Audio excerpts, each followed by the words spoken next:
Hi, guys. Okay, sorry about last week. I was not here last week. I was on the couch loaded up with turkey and dressing, and I was out. So I'm sorry I wasn't here. Um, I had every plan to try to do a live last Thursday night, and we went over to some good friends, Sam and Laura Batchelor, and was doing um, Thanksgiving with them. And I was so pumped up with turkey and dressing and everything that by the time I got home, I remember being on the couch at like 4 going, okay, I have a live at 7. And the next thing that I remember was about 9:30 that night. So old guy flatline, just the way it happens. But hope y'all are doing pretty good. Hello there. Gary, hello there. How you doing?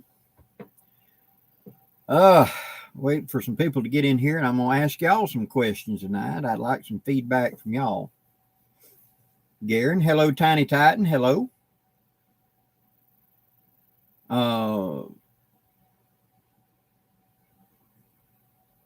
Donor, Michael, hello. CJ, Crazy Redneck, what up?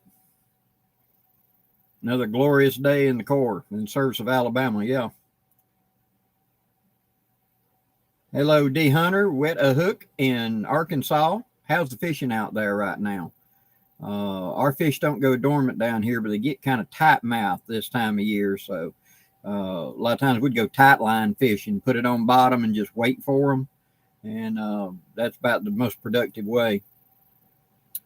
Nicholas, yes, I'm hoping next week. I talked to Jay last week, and he said everything was on scale. And so this being, Thursday, Friday, I'm expecting it next week. And as soon, I've already got all the packages labeled and ready to go. The minute it comes in the door, bingo, I'm loading up.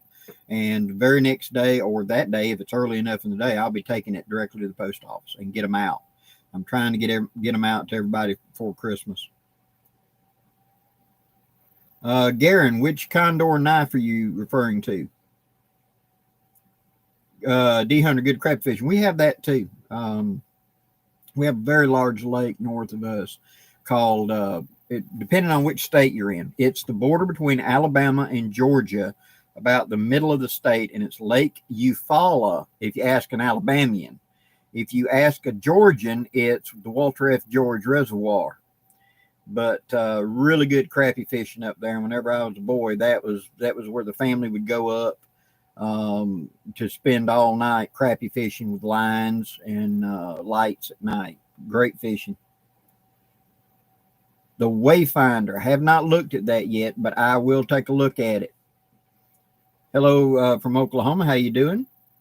Edgar, hello there. Gray Wolf, hello. Yeah, Gray Wolf, you finally got in early. Cool. Okay. For those of you that have been following for quite a while, you know that I'm been doing the Master Woodsman series and the Percussion Revolver series as a way to generate the text that will become my books.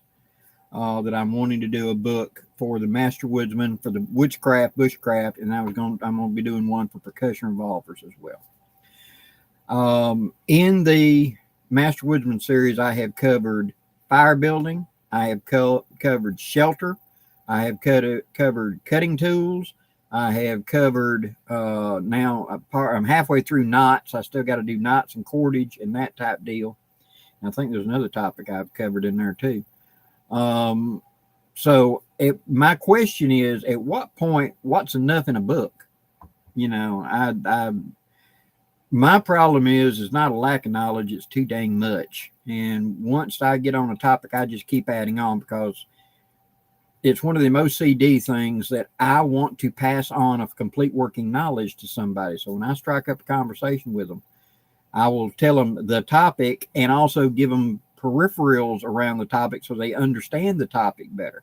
And I'm afraid that I start doing a book, it's going to keep growing and growing and growing until it's be a 3-inch thick opus that nobody's going to ever want to get. So like I said, I've covered cutting tools. That includes axes, everything else. I've covered firework, how to create fire, and etc. I've covered shelters. I have not covered navigation, and I'm thinking that I'm going to touch on navigation after I get done with the cordage and knot work and stuff like that. And I think that's enough for the first book. Do you think of another topic that you would like to see in the first book? And this is kind of like the beginner's version. Okay, this is going to be a book for people that have a little bit of knowledge and want a little more in depth on the topics. If you've ever spent time trying to find books for this type of topic, you're going to find out that when they wrote the SAS Survival Manual, it kind of became the de facto book, apparently. That, and of course, Morris Tuchanski's books of bushcrafting, etc. And everybody else kind of copied them. I don't know how many times I picked up a book and opened it up, and within 30 seconds ago, this is just a respin of the SAS Survival Manual, you know. And I don't want to do that. I want something that's more direct and kind of unique, and that's the reason I'm approaching it this way. But if you think of a topic that you think would be good in the first book, please hit me up, let me know, because that's what I want. I want some feedback from you guys. Okay. Hello, Homer. Good evening, sir. We're all good for that, what we were talking about. Larger version of the bush lore. Interesting. I will give that knife a look. See what I can do about that.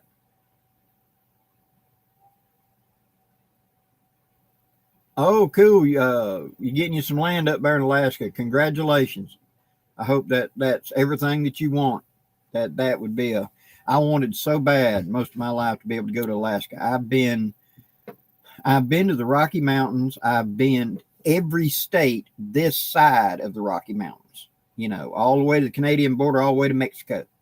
I've been to Idaho. I've been to, you know, Colorado, all them places, but I have not crossed over into California, Nevada, that type of thing. Well, I think I did it one time, actually touching the edge of Nevada, but you get my point. And I always wanted to go up the coast and go on to Alaska and see Alaska. And me and Dan Lutz had talked about going to Alaska. And that was going to be like a career goal. He wanted us to get our channels making where we could afford to do a trip and go to Alaska and spend like 2 weeks in Alaska. And it just didn't work out. Let's see. Garen, I had thought about doing that, making an independent booklet. And so what I'm thinking of doing is the book will have all of them. And then I will do a smaller pocket size book that will be like fire topic, shelter topic, that type deal.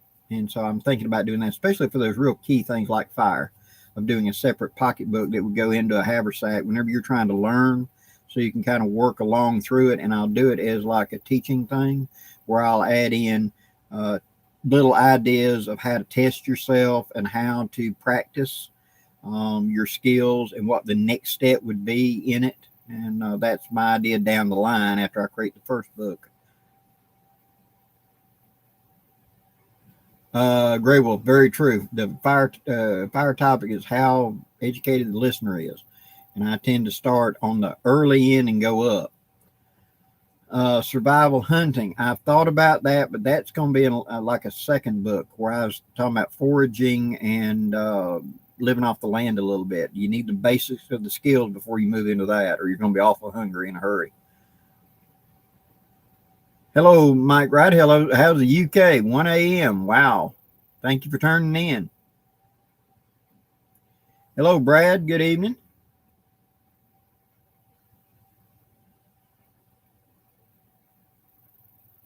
Hello, Chris in West Brockton. Good evening. Oh, Gray Wolf, you started out in the Rockies and you went up. You just getting higher and higher, ain't you? Good evening, Forrest Gnome.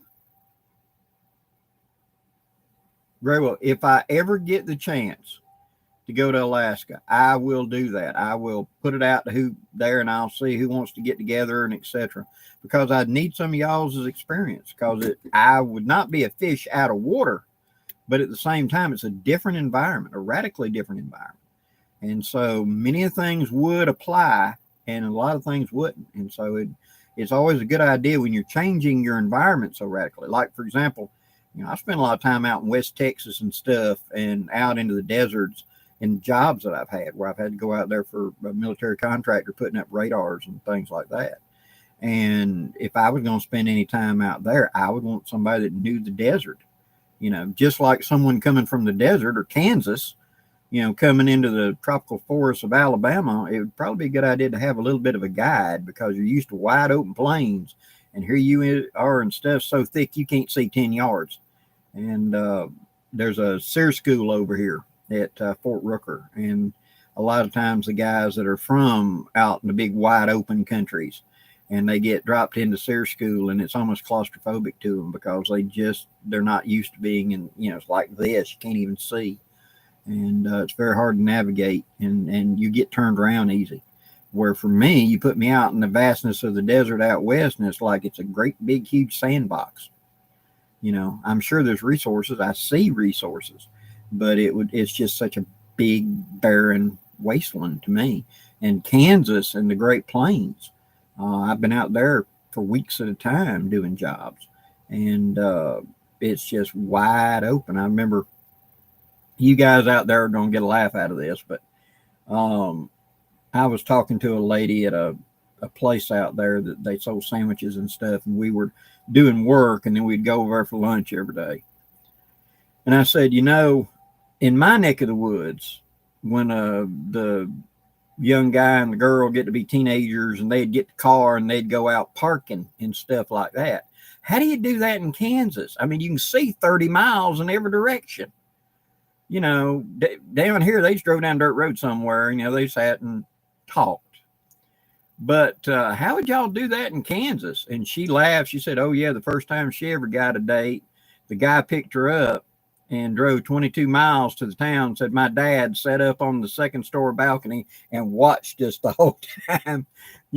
Watched us go to the movie, watched us come out of the movie, watched us go to the Dairy Queen, and watched us drive back. He tracked the car. You could see 20-something miles out in the middle of nowhere with a high-power scope. So that would be a learning experience to be out there. Hello, Terry in the Thumb of Michigan. Do you follow Brent0331 and Stroke-Matic on YouTube? Not that I'm aware of. I'm Blackie Thomas on Facebook. If you'll send me the link to them on that, I'll be able to remember it, and I'll go back. I'll take a look at their channels. Hello, Earl in Syracuse.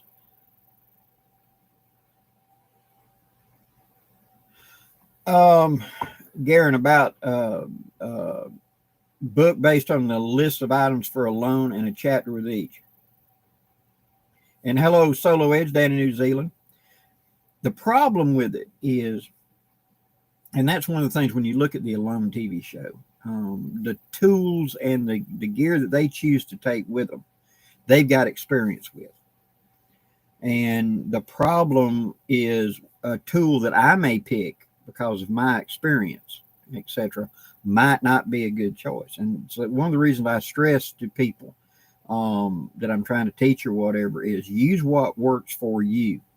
So if you look at a big name bushcraft channel, and they come out and they're using a such and such knife and they seem to just make it dance, that might be a good idea to look at it, try one out if you can, etc. But understand your personal abilities and your personal skill level is going to be different. And so it may be fantastic.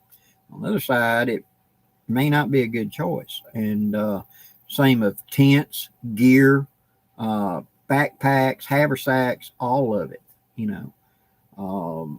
When I designed my haversack, I'd had years of experience of carrying a haversack and living history and etc., where that was the only personal gear you had went in that bag. And so bit by bit, I mentally came up with the thing about the top being a pocket and the strap being I wanted a leg tie and etc.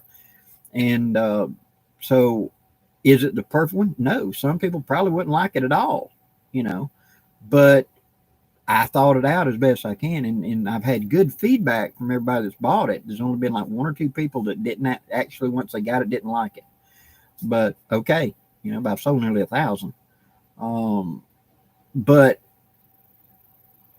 any of the gear that they would pick, sleeping bags, fire tool, etc.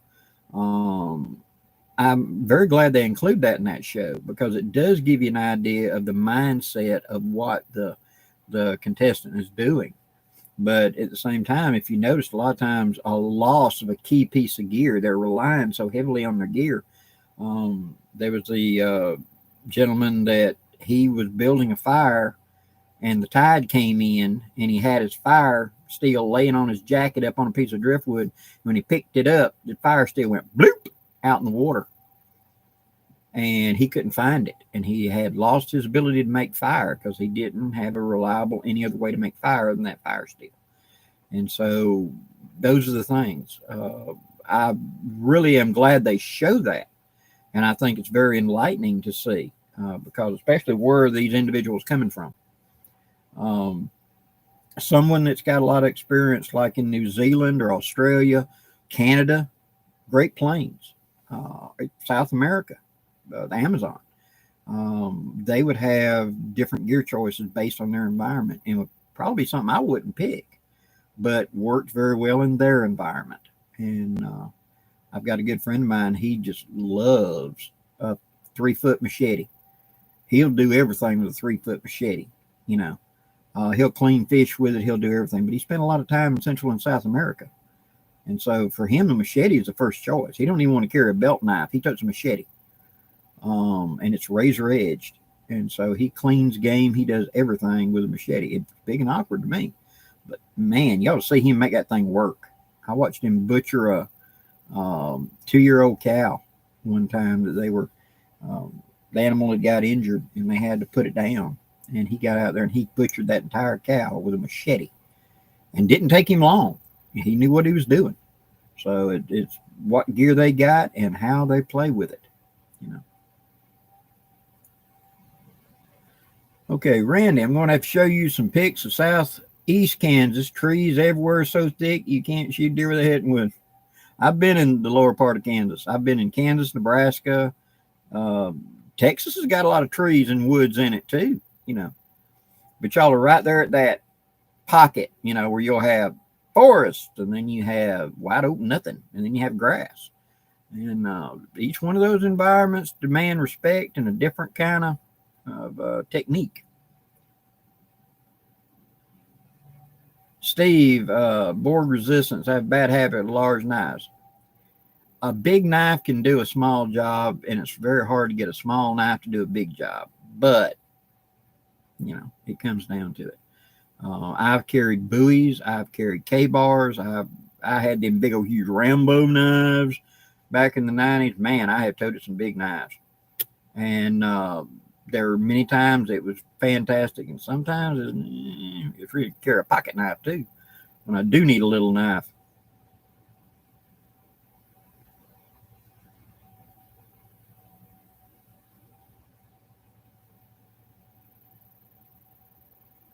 There's sand dunes in Alaska. Believe it or not, there's sand dunes in Alabama. There is a section, it's like a state park in Alabama, that's actually an ancient sand dunes from when it was seashore way back. And it's like 200-300 acres, something like that. And it's a preserved, protected place today, because it is, but it's actually sand dunes, you know, surrounded by forests. And here's a sand set of nothing but like desert sand. But it's actually probably coastal sand, sea sand. But I remember one of the state archaeologists that I dealt with many years ago, he was going there to do some more research in that place. And I went, sand? You know, we got sand pits, you know, because Alabama at one time was underneath the Gulf, and there go a lot of places you'll have these huge, basically beaches. You'll dig down so far in the soil and you'll just hit 10-foot thick sand, and they'll make a strip mine out of it and take the sand to sell. And I live near one not far away. And so I thought, why would they preserve it? And that's when he told me, no, it's sand dunes.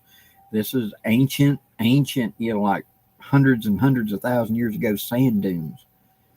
How would you date a sand dune? But okay, you know. Word Jasper, thank you very much. Sage, do you have any experience with a bridge hammock? I have got in one and slept in one. A friend of mine back in the 90s had a bridge hammock where he went in at the foot and went straight into it. And it had the crossbars on it and the suspension on it. And it was comfortable to sleep in. But I have not, other than once or twice ever taken a nap in one, that's about it. But I know what you're talking about. But with those, the one that he had, you came in from the foot and it's held up on the sides, and you just come in the bottom and just crawl straight into it like you were climbing onto a couch from one end. Excuse me. And on his at the head, he actually had a pillow that was hooked to it. And it was very, very comfortable. He just had trouble getting in and out of the side of a hammock. So that's the reason he went to a bridge hammock, so he could just slide out the bottom and slide in. He had hip problems and too many jumps out of aircraft and too many bad landings. So he said slinging his leg up and over the side just killed him, but going straight in and out seemed easy.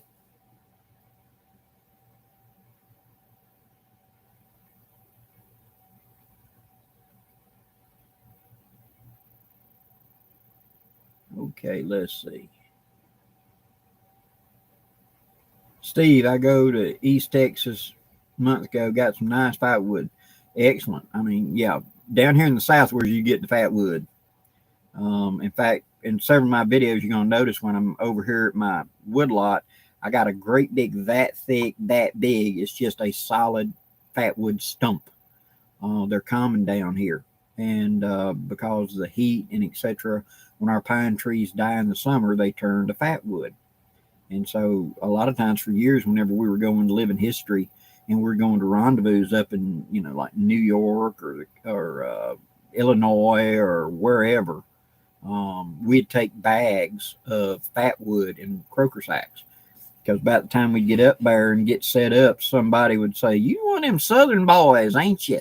"Yeah, you got any fat wood?" And we'd trade fat wood because we'd trade a lot of times for birch bark. Because they'd have birch bark was everywhere up there, but they didn't have no fat wood. And so we'd trade stuff like that.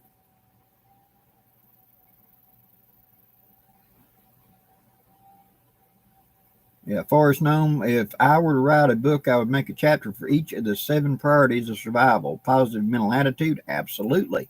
First aid, shelter, fire, signaling, water, and food. I would also include knot work and knives and cutting tools in that.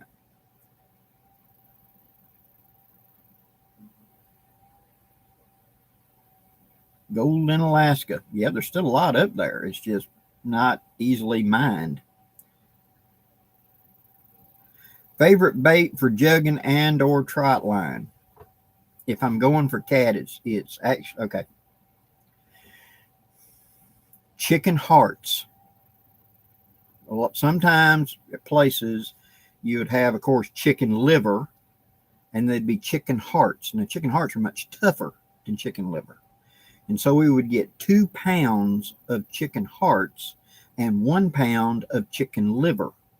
And then we'd take the chicken liver and dump it into a blender and just pulse it once or twice, burp, burp, make it like a thick milkshake, and pour it over the chicken hearts. And then you go to the fishing section, like Walmart, and they'll have tubes of rotten shad. Okay. Squeeze that into it, stir it up real good. And then we'd put it in a garbage bag and puff the garbage bag out big, seal it up, and put it out in the sun. Baby. 6, 7 hours later, when you go to open that bag, pack your nose full of Vicks Vapor Rub.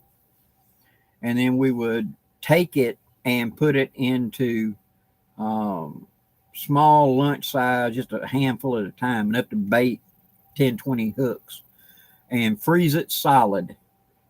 and then we would take it to the field in a cooler like that, and you'd pull it out and hook it onto your hook and put it out on the trot line, and it thawed out in the water, and catfish came by the dozens because that smell would just be a scent trail going downstream. And it works very, very well like that. That's our favorite. But God, don't do it around Mom. She'll get pissed if you put it into the kitchen refrigerator. We had an old chest freezer that we had picked up in a garage sale or something somewhere that was all. The house had burned, so the outside of it was kind of scorched. And we put it out in the garage, and that's where the bait and the skull that you found that you wanted to do something with, that's where that went. Because we brought it in the house, Mom would freak out. So it was doing that stuff. I remember the time that Mom got up and I'd come back in from hunting at about 4 a.m. We'd been coon hunting. And she got up that morning at 6. And when she opened up the freezer, there was this big old skull sitting there in the freezer. It was in a plastic bag, but oh boy, that did not go over well. But I wanted to take the skull, and still had a lot of meat on it, and I wanted to go put it on an ant mound and let them clean it so that I could mount it. And Mom got a little upset. So, got to be respectful.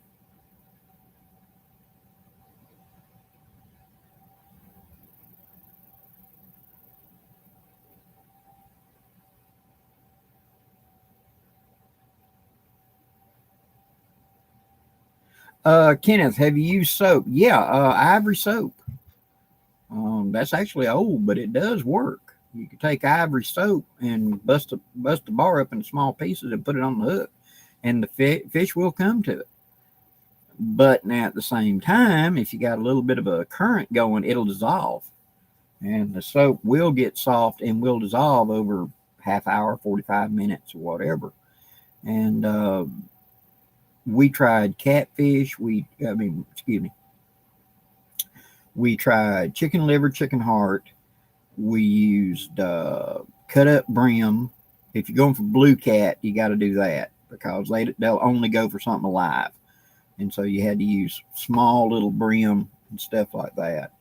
We've tried dead goldfish. We've tried all kinds of stuff. If it stinks, it probably works for catfish. That's the easiest thing I can tell you.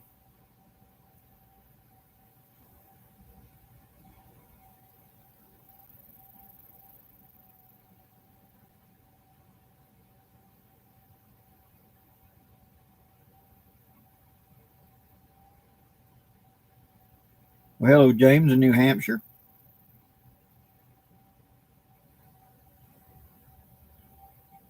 Oh, Diane, good. You got it working right. You got the 51 working right. I had a thought I want to pass on to guys that do the percussion revolvers. If you've got the cone, the nipple, and you just can't get that sucker to come loose, I saw this on something. I thought, man, that'd be an idea. Get a soldering iron or wood burner, which is just a soldering iron, and put it directly onto the top of the nipple, and it will heat just the nipple up, expand it, and that'll break up a lot of that rust welding that's holding it. And you might be able to heat it like that, or a screw that's done that. We ain't got to heat up everything to try to get it loose, and then let it cool, and then give it about an hour and do it again so that you're making it expand and contract, and it'll break it loose where you can get it out. Just want to share that. I'm going to do that in an upcoming show. I've got an old cylinder that's got one locked in place, and my wife's got a wood burner, and we're going to see if I can get it to come loose that way on camera and see if it'll work.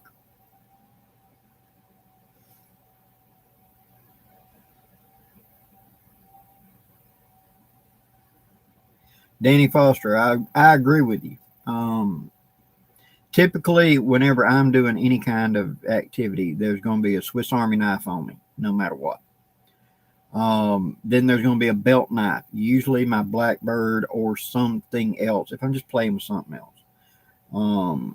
If I'm going to be doing light shelter building and we're going to need a fire, so I'm going to be doing light fire type deal, then I'm going to have my kukri because that's my chopper. And those 3 edges I can handle just about anything.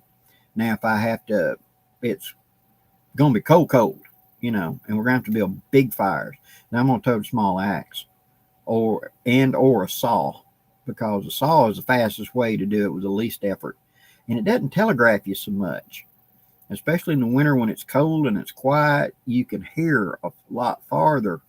And several times when we were young men and we were camping out on the river or something like that, we'd be chopping firewood and somebody would show up because they heard the sound of the axe way down yonder in the woods, and they want to know who was down here on the land. So the saw would be much more stealthy, to be quiet. But cutting edges, having all the different cutting edges on what you're going to do. One is usually never the best choice. There's always a better choice to have 3 different sizes with you.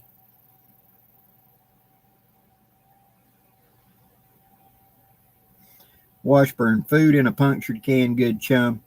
We used to use hog feed, and the bags that onions and things come in those, well, kind of like that, those red nylon bags. We would take knee-high hose like women wear, and we'd put hog feed into it and then put it into one of those and hook a line to it and throw it out there if it was needed to let it sit. And I'd put it out today, and what it is I want the current coming down where it's going into an eddy right here.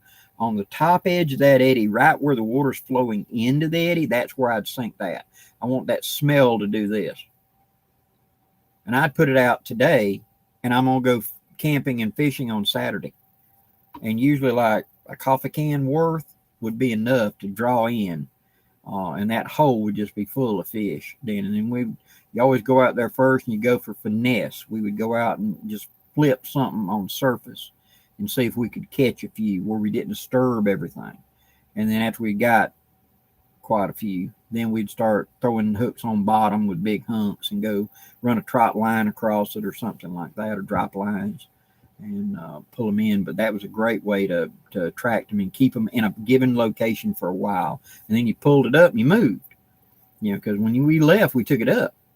And that way those guys that came out tomorrow don't find our honey hole. I mean, keep this stuff secret.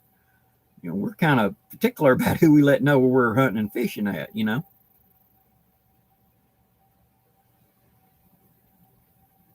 Rick the Red, glad you're doing it. Glad you enjoyed that trick. Richard, hello.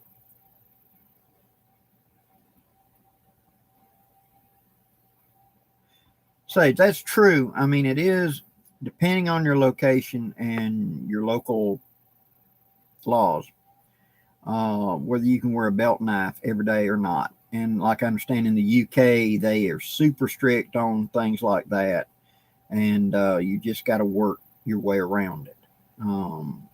But as I pointed out, for example, a Granddaddy Barlow is the same size opened as a Mora knife.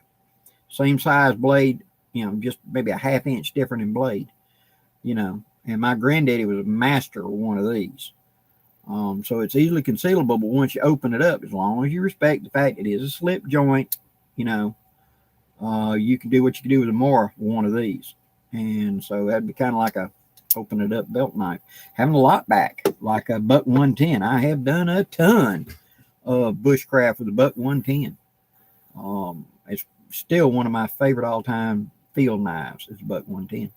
And so sometimes a folding knife that can be concealed easier is just better,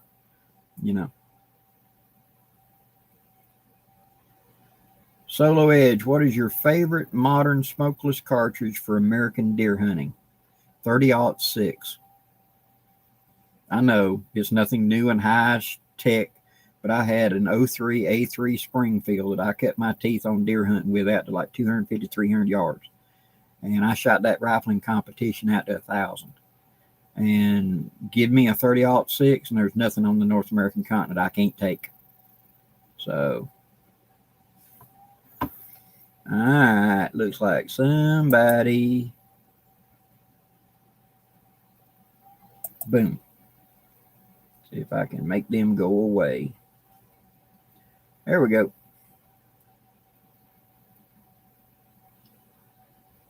But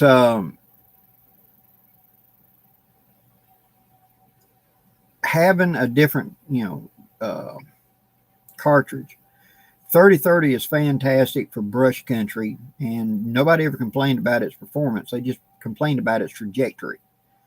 Then again, a lot of the new cartridges that have come out, like the 6.5 Creedmoor and stuff like that, if you're in an open area where you're going to have, as a rule, 150, 200 yard shot, you might want to look at something that shoots a little flatter like that. For years, I built custom rifles for people, and I'd have people come up and they wanted a long range rifle, and I'd tell them, okay, if you're just wanting to poke holes into a piece of paper, any gun that has the word varmint rifle on it is going to be perfectly adequate to 300 or 400 yards, because you're trying to shoot a chipmunk at 300 yards, something that size at 300 yards. And so if you're trying to poke holes in paper, one of them is great and a whole lot cheaper than a custom built gun. But if you're wanting a 30-06, 300 Winchester Magnum, or etc. to do that at that kind of range, yeah, that's going to be, you're going to have to pay for that. And the average person has really no need for such rifles. They're very specialized. A good hunting gun, like a 308, a 30-06, 30-30, and according to the manufacturers that make reloading components for, I don't know, decades, 30-30 and 30-06 was the number one and number two reloading components sold every year for deer hunting, because they just simply work. And since those cartridges have been around so long, they have worked it out, and they have got just a book of loads and specialty loads and etc. So you can take a 30-06 and take a moose, and you can also put an expediter round into it and shoot prairie dogs with it. It shoots a 5.56 with the Cybot round. So it's just what you want to do. And reloading components are relatively cheap for it, as opposed to the latest whiz bang fancy, custom order the bullets. So for me, it's going to be a 30-06 if I'm going to pick a modern cartridge.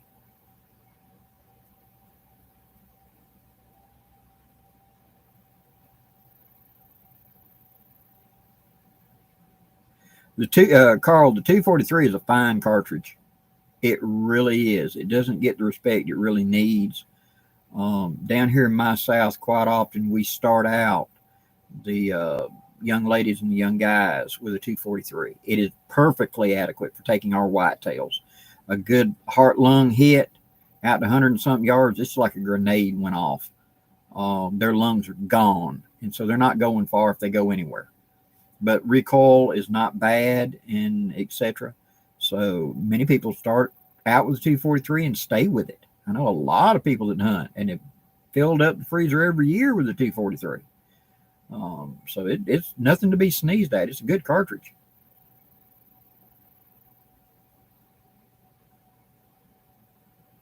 Gray Wolf, he used he was working if he did that.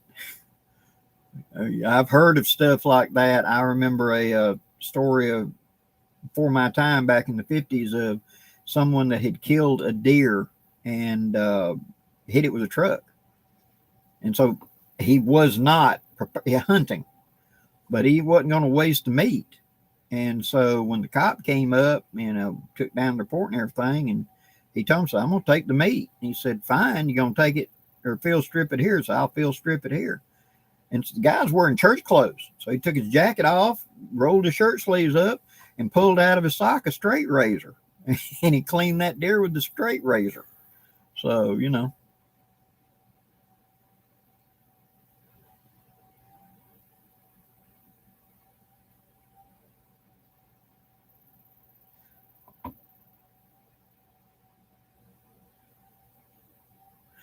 yeah, Jefferson, you can load down a 30-06. I loaded it at one time. Okay. I made up loads that was a 310 round ball. It ain't a buckshot. I forget the size of it, but if you look at the size of the shot, it's 310, 312, something like that. And I put like, I want to say it was like 4 grains or 3.5 grains of red dot, and then thumb pressed that bullet in and ran it through the seat and die. And I was shooting squirrels and rabbits with that thing because it was powerful as a muzzleloader then. You know, here I got this big old 03 Springfield, and I was shooting bunnies. But the power of it was like a 22 long rifle then.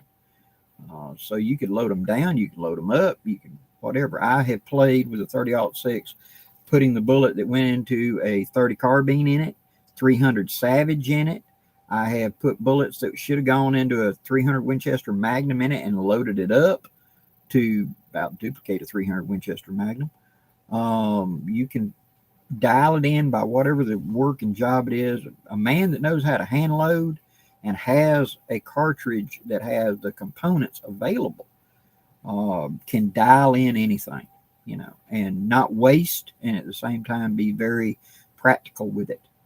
And to me, that's one of the things that if you're going to learn to hunt, if you're going to learn to shoot, learning to reload should go along with it. Just like if you're going to learn how to drive a car, you should learn basic maintenance and understand that when it don't crank and you got to call for help, you can at least kind of troubleshoot and say what the problem is so that the mechanic coming or whoever's got an idea what to bring. Same thing with guns. You should have a good working knowledge of how everything is functioning and how it works and be able to hand load for it.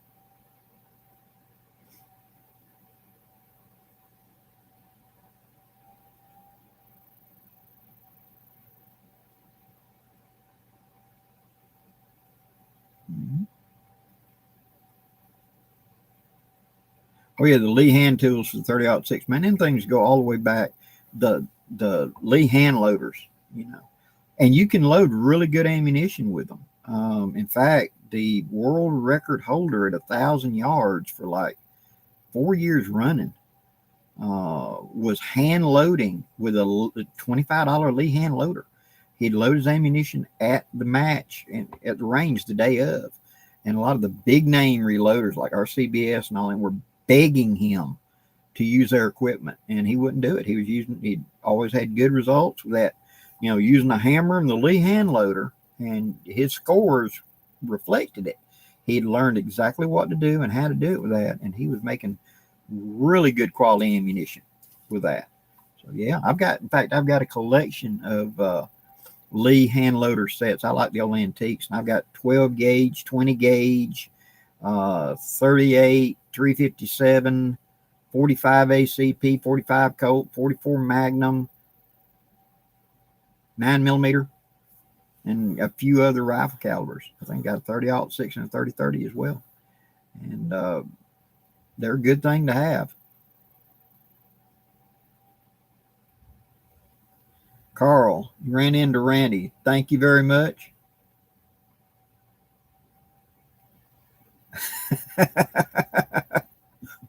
Actually, the water carrier came from Randy, you know, that I got. So, Sage, well, the 12 gauge is more popular than 20. Okay. Prior to World War II, the king of the field, so to speak, was the 16 gauge. 12 gauge, 10 gauge, 8 gauge were market hunter guns and kicked too hard for the average person.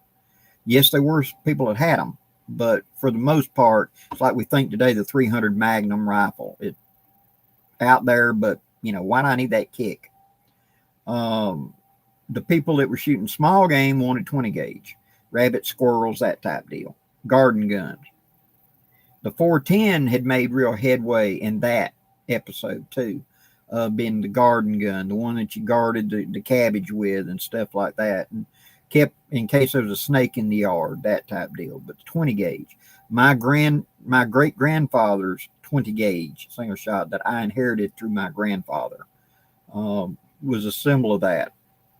And then after World War II, after those boys had been shooting 30-06 semi-automatic M1 Grands, that 12 gauge didn't seem to kick so bad no more. And you see the popularity of the 12 gauge really jump. That's one of the reasons that today the 16 gauge is really so obsolete. It's a good gauge, But really, it's kind of been classed out because now you have 20 gauge and 3-inch 20 gauge. And that will do anything a 16 gauge will do. And then you've got 12 gauge, 2 3/4, 3 and 3.5. 3.5 will do anything a 10 gauge will do. It's a 10 gauge load and a 12 gauge tube is what it is. And so with a 20 gauge that handles 20 gauge 3-inch, so it's 20 gauge, 2 3/4 and 3, and a 12 gauge that handles 2 3/4, 3 or 3.5, you're covered. You know, there ain't nothing you can't shoot. And I would argue that it's a better choice than the 410. For a starting gun is a 20 gauge. So many parts of the country, especially up north, 12 is much more popular because you got bigger animals. You're trying to do elk and moose and bear and stuff like that. But when you compare the 12 and the 20 side by side and realize that a number 4 pellet is the same size in all of them. So a number 4 and a 410, a 12 gauge, a 20 gauge, or a 10 gauge is still a number 4 pellet. Okay.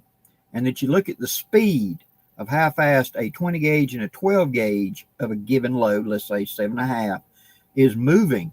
And they're moving at the same speed. It's the same size pellet.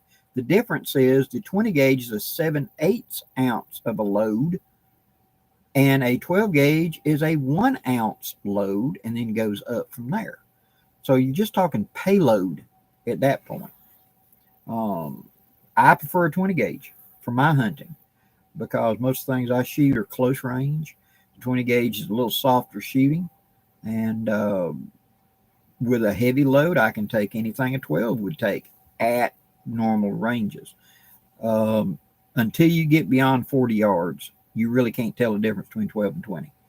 But beyond 40 yards, the 12 gauge is going to win. And if you're going to be talking about big bird like duck, goose, turkey, where you're going to have to shoot possibly out longer ranges, 12 gauge is a better choice because it does have a heavier payload and it makes a denser shot cloud because of that heavier payload at the longer distances.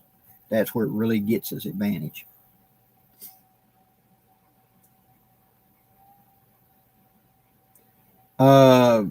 I have Washburn. I have not heard of a 30-40 Springfield. I've heard of a 30-40 Craig. That was 30-40 government. And as I understand, there was some very early 1903 Springfields that were chambered in 30-40 government. That was just prior to the adoption of the 30-03, which only lasted 3 years, and then became the 30-06. The difference was 30-03 had a round bullet and 30-06 had a pointed bullet. So if you've got a Springfield and 30-40, you've got something. They did not make many of those, and they, as I understood, they were supposed to be massively, reworked. They were supposed to be sent back to the arsenals and destroyed to rebarrel them to 30-06, or 30-03. In fact, I knew a guy that had a 30-03 that probably had disappeared from an army locker about 1905 or something in the National Guard or something, and he had to use round bullets, and he couldn't put a pointy 30-06 bullet. If you tried to chamber it, it jammed up. You couldn't load it. The magazine and all was a grunt different, and because they pointed bullet. Germany had gone to a pointed bullet, so they changed 30-06 to a pointed bullet.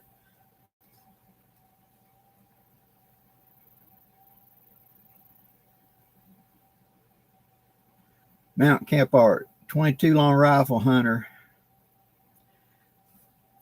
I can say from experience that the 22 long rifle placed in the right place at the right time at the right moment can be very effective.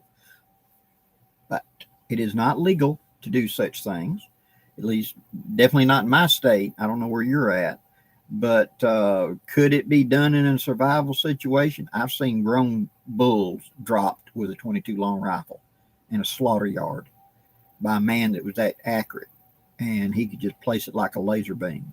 And I've seen him stand up in the back of a pickup truck with a single shot bolt action rifle and drop 5 adult cows, just like 1, 2, 3, 4, 5, like he poleaxed them.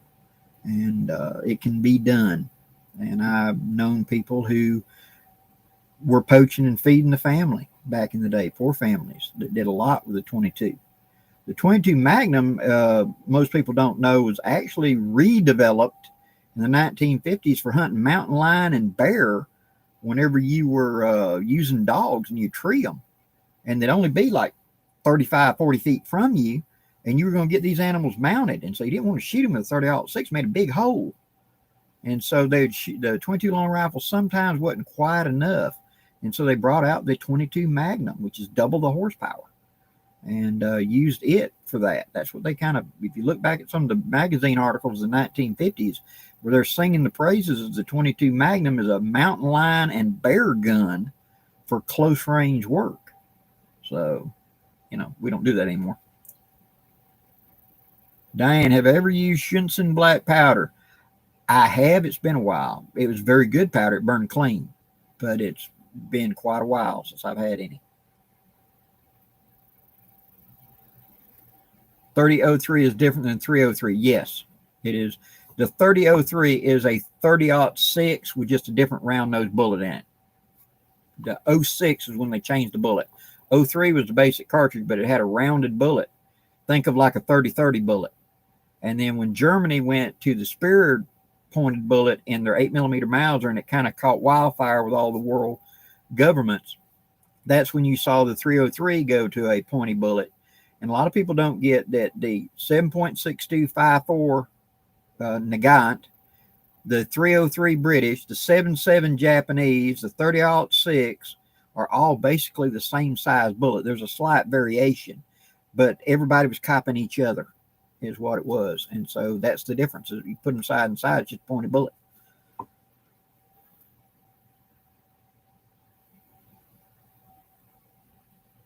Correct, Carl. The 03s were prototypes. That's where they were testing out the cartridge in it. We had got the 30-40 Craig, loved it. And then we went into Cuba and fought against Mausers. And their ability to load from a stripper clip, where the Craig, you popped open the door and threw the rounds in the side, we saw the writing on the wall. So we made a copy of it. That's the 03 Springfield. It's basically a Mauser ripoff. And in fact, we paid Germany a royalty for that gun because it was a Mauser ripoff. The positive feed under the claws and everything else. And if you look at the bolt of a 30-40 Craig, the cocking knob and everything else, and the 30-40 Craigs are just glass smooth. And the power of a 30-40 Craig is very similar to 308, modern 308. We upped it a little bit, and that's where we get the 30-06, the 30-03.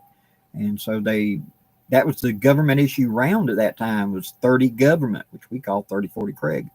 And so when they adopted the 03, they, of course, would prototype them. They try them out with current caliber. And if you've got one of them, man, you got something there. Hang on to that.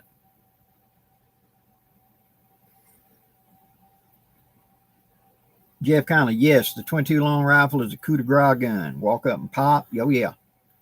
It does very good for that. I've seen 500-pound hog kill the 22 long rifle.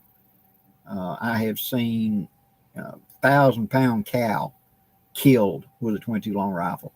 In fact, the world record for many, many years, biggest grizzly that had ever been killed was killed, if I remember the story correct, she was an 11-year-old girl and her 9-year-old brother, and they were in Alaska. They were, Eskimo. And they were going fishing, and she was toting a single shot 22 long rifle, and they saw this ancient old gray, huge grizzly come out in the road ahead of them, and they hid in the bushes beside the road, and it walked parallel to them, and it finally stopped like 10 feet out and went to sniffing, and she pulled the trigger. And it went straight down the ear canal, cut the brain stem, and he dropped in his tracks. When they skinned it out, he was over, I think, 13 feet square was the hide. I remember the write-up on it years ago, and the local newspaper had said that She pulled the trigger, but God guided the bullet. You know, the world record grizzly was killed with a 22 long rifle. So I wouldn't advocate that, you know, but be amazed what can be done when you got no other choice and you're determined. I've seen in Alabama, it was legal to hunt with a spear, hog with a spear, and deer with a spear. And I've had friends that have taken the spear like you get from cold steel and have taken bucks and have taken big hog with a spear before. So, you know, it can be done.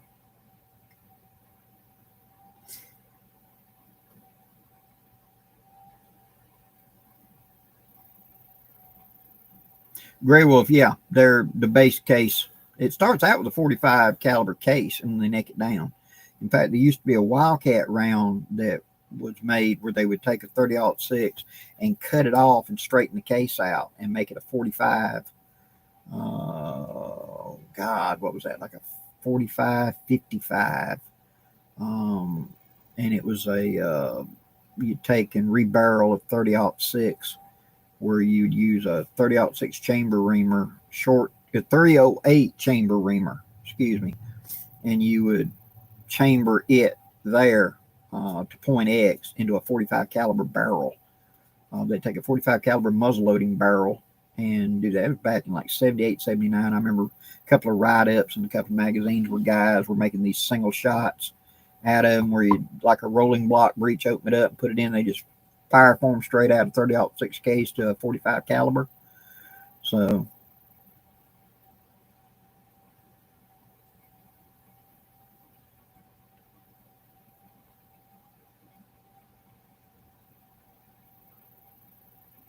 good night, Mike Bolton. Thank you for dropping in.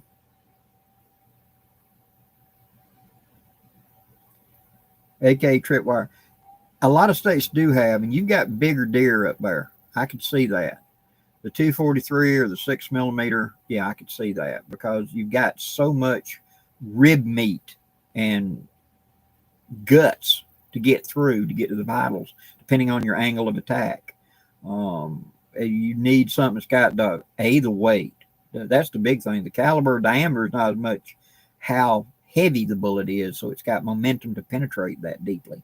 And that's one of the big advantages of the 6.5 Creedmoor. That bullet came from the 6.5 to 5.5 Swiss, which is an unusually long bullet. When you compare it to 30-06, it's longer.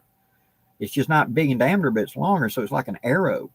And it has very stable longitudinal mass. And when it hits and starts penetrating, it penetrates very straight and very deep. And so it gives it a real advantage. And if you make the jacket really thin, it'll just start getting bigger and bigger in diameter as it goes, which gives it distinct advantage because if you hit something thin-skinned and small, like a whitetail, it'll expand. But at the same time, if you hit something big, like one of y'all's mooses, where the chest cavity is 3.5, 4 feet across, it can penetrate in there deep enough to get something important, you know.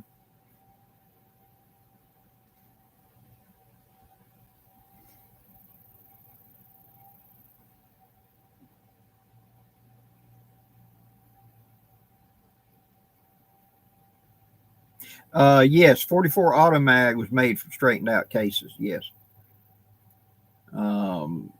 They're a great, if you get in depth, and I've got out of a lot of this stuff, guys. Years ago, I did some custom gunsmithing, and I had a lot of reference books, and there was cartridges of the world, and there was a forming cartridges of the world, and it told you, like, you'd look up some cartridge they ain't made in 70 years, and it would tell you what modern cartridge could be modified to create that.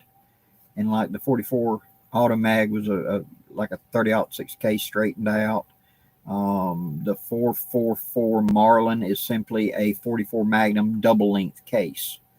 And there's all kinds of stuff like that. We take the 348 Winchester is a 50 caliber case that's neck down to 348. And so it was a great basis for a lot of other calibers that you'd work through a progression die to reshape it to whatever you needed it to be in fire forming, etc. That's a separate topic that I could go on for hours about how we made 50 caliber cadet for a Remington rolling block from 348 Winchester, and it took about 25 steps before I got to where I had ammo I could shoot.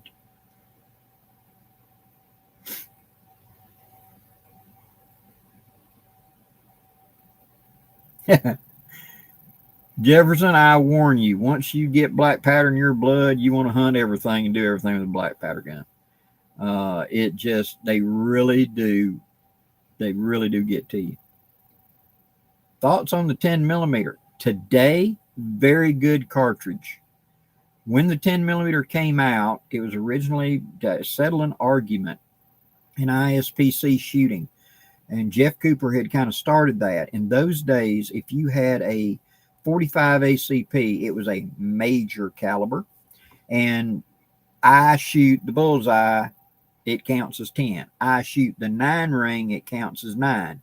If you had a minor caliber, like a 9 millimeter, and yes, back then they said 9 millimeter was a minor caliber in the same bandwidth as a 25 ACP and the 32 automatic, you know, that if you hit the 10 ring, it counted as 10. But if you hit the 9 ring, you had a 1-point penalty because you were a minor caliber.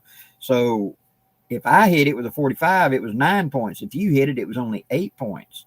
And so them guys were getting mad about that, and they were hot loading up their 9 millimeters and actually cracking the slides on Smith & Wessons and Browning high powers and stuff like that, because they had to show they could do 357 Magnum ballistics to be a major caliber.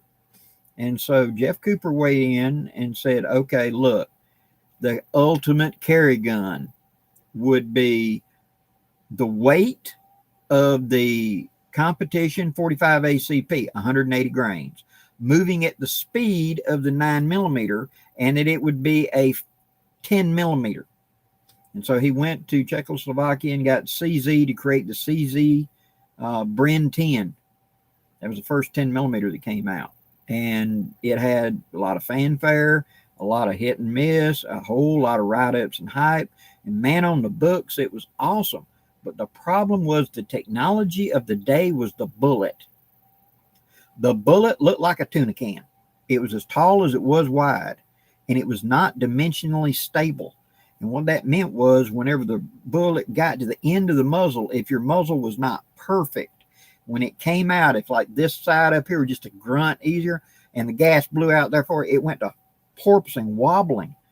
Well, at ISPCA ranges of 10, 15 feet, you didn't notice it. But when you got 25 yards, man, it was a hula hoop sized group out of that thing. And the FBI adopted it. That caliber because of a big shoot that had happened in Miami where the guys didn't run. They were actually ex-Green Berets, and they rolled out and they engaged.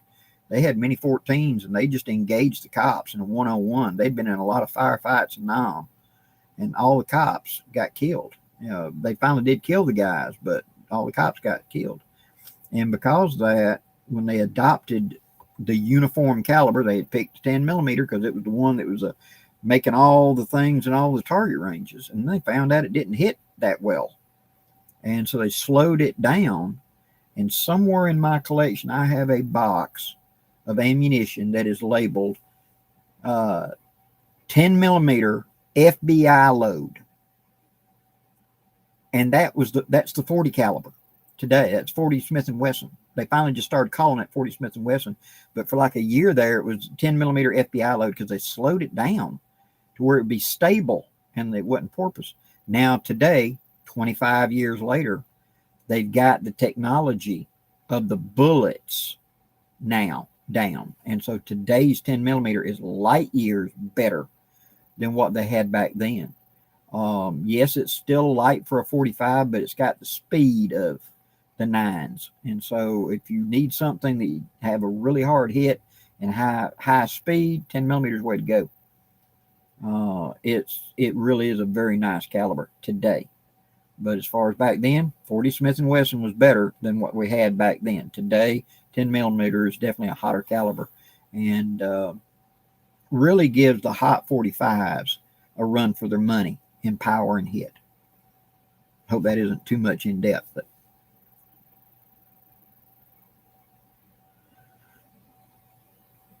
Longbow Banjo, Alabama. Love it. What caplock shotgun smoothbore would you recommend for rabbit hunting with dogs and would be interested in joining me in Northeast Alabama? Thank you very much. I like a 20 gauge, I like a 62 caliber. And so my favorite flintlock is a Thule de Chasse, especially if it's a little shorter barrel.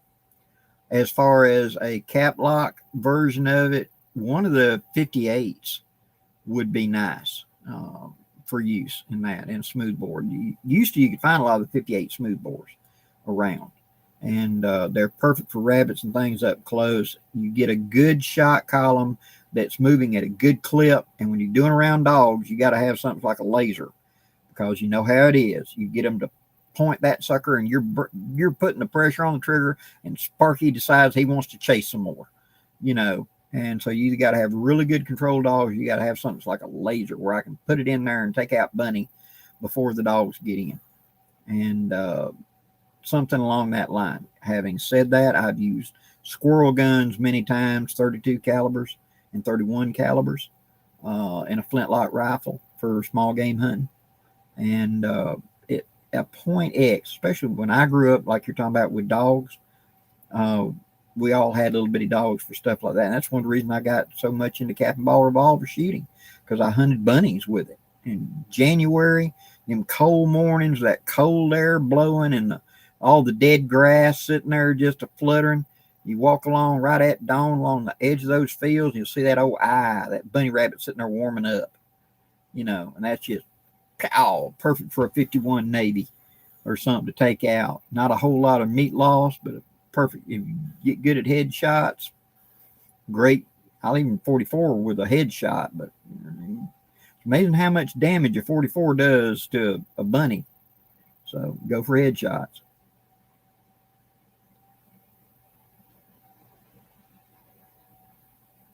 Tiny Titan, good. Those Walthers are very nice. No, I'm not in a tent. I'm actually in my workshop / study. But I put this up because if I don't, all you're going to see behind me is stacks of backpacks and knives and gear and all kinds of my stuff. And everybody be going, Blackie, what's that on the top shelf on the left? What is that? And it's just better to avoid it, you know, because otherwise it'd be just, it's all of my camping gear is behind me in my shop. And so I just put this up as a barrier. Makes it a little easier.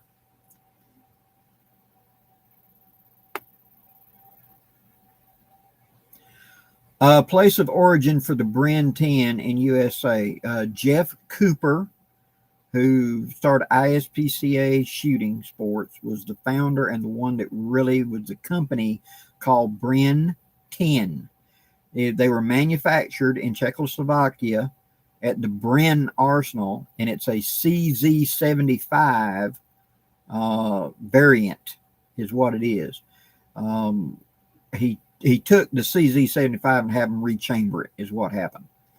If you look at the old Miami Vice from the 1980s TV show, the white guy is carrying a Bren 10, and that's where it'd come from. And so to my knowledge, Cooper was the one that was running that company or was instrumental in that company, and it did not last but a few years. They got delivery problems.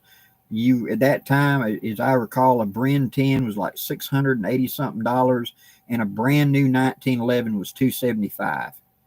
It was a very expensive gun, and the ISPC shooter guys went to scarfing them up, and they got to having magazine problems where the manufacturer couldn't get magazines for it because the magazine was not a 45 and it was not a 9. It was a unique magazine lips to handle that cartridge. And Colt chambered it in the 1911, and that's where it really got some popularity. And then a couple other companies came out with it. When the FBI adopted it, I think that most of the guys got it in a SIG or something that was in it. But the Bren 10 was envisioned out of America, but it was manufactured by CZ in Czechoslovakia.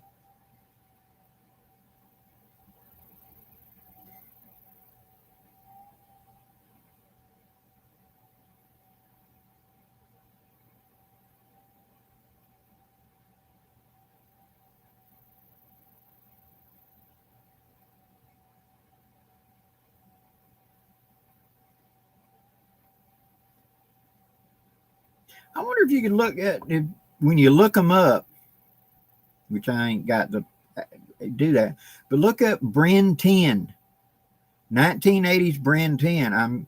I'm fairly confident that Ian at ForgottenWeapons.com may have done it, done a documentary on the history of the Bren 10.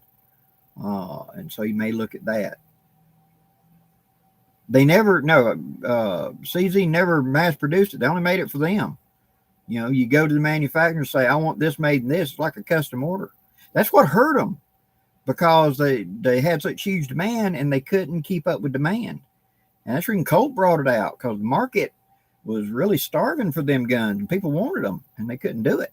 And so Colt said, hey, we'll chamber it. And so Colt went to chambering it.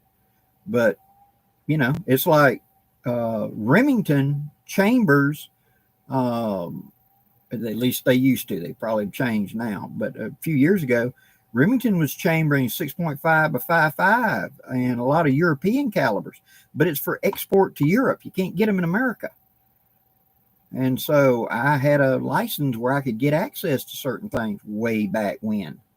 And I ended up getting a 6.5 by 5.5 Remington 700 back before any of those guns showed up in the U.S., because I was reading about the Mausers that the Swiss military used.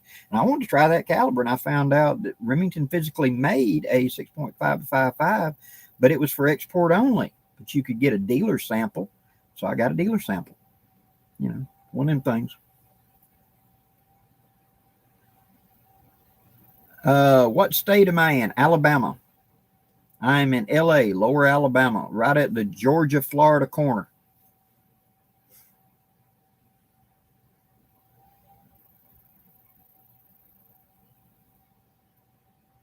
Gear storage is a topic getting attention. Thoughts on it? Plans or videos for it? Are you talking about storing camping gear at home? You're talking about how I organize my shelves and etc. I have mentioned that in the past, that I have a system that I use of what I pull for what I need. So I have all of my rucksacks in a line. And so depending on what my need is going to be, I'll pull that rucksack, this sleeping bag, this hammock, this cook set, this whatever out of my collections, and they're divided up to suit what my needs are going to be for the weekend or whatever. And I have thought about talking about that and showing how I've done it. We'll see if I come up with one of those in the future.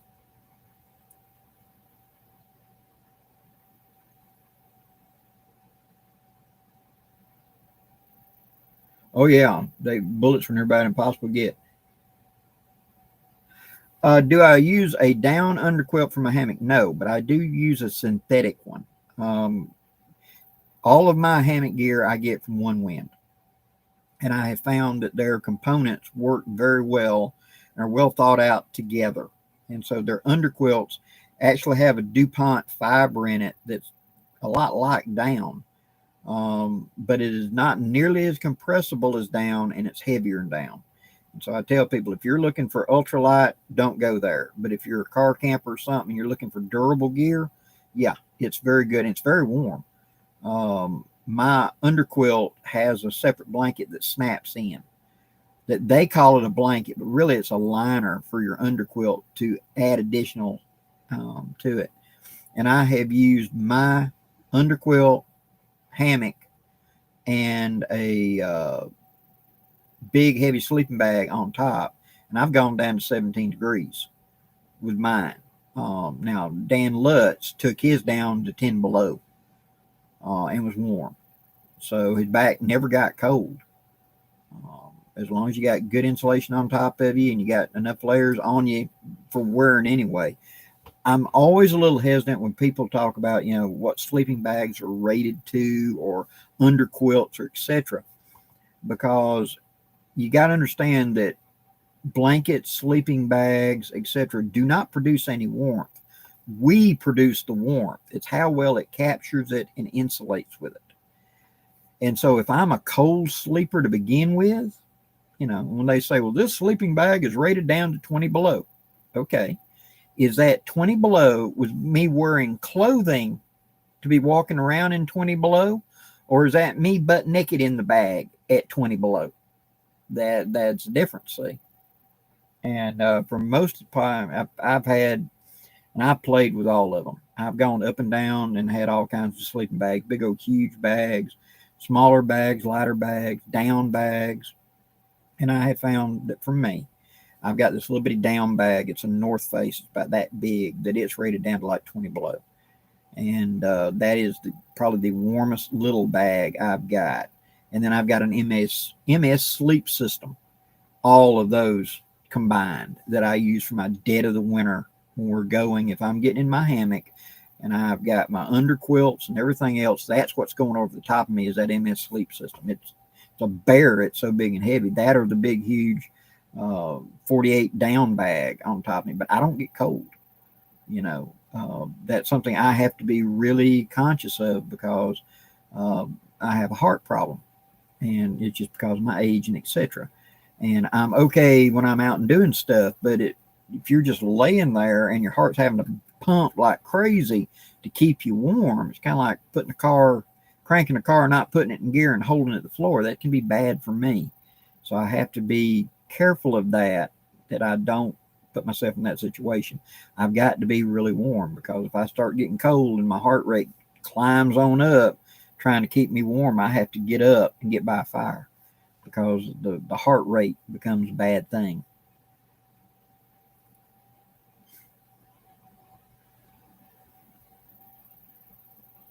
Richard, no, you do not have to buy a sewing machine to modify one. You can hand sew them. Or better yet, if you've got a seamstress in town, somebody that does alterations, that's got an industrial machine, you can a lot of times go down there to them and they'll be for a nominal fee. They'll make modifications to you if you want. I've known several guys that have modified Alice packs to fit them better, and they've just gone someplace that had an industrial machine. Look for companies that do tarpaulin work, like these awnings and stuff like that on businesses and buildings. A lot of times they're in industrial, they got big, huge industrial machines and they can sew anything. And if you walk up and say, sew this strap here, like $10, they're done. You know, so that's a alternate. Instead of you having to do it, you can get it done a lot of times cheap. A lot of times the shoe shop can do it because they got those industrial sewing machines. I picked up one of the Chinese stitchers, that hand turner thing. I've been impressed. I made the first Nighthawk prototype on mine. It sewed heavy canvas like it was nothing. I've had it sew leather, you know. So that was $99, and it was worth it because I do projects like that once in a while. Instead of me digging out all my stuff and hand sewing it, I just take that thing and spin it, and it does okay for that. You know, it's not necessarily going to be pretty stitches, but they're good, but just not necessarily perfectly pretty, you know.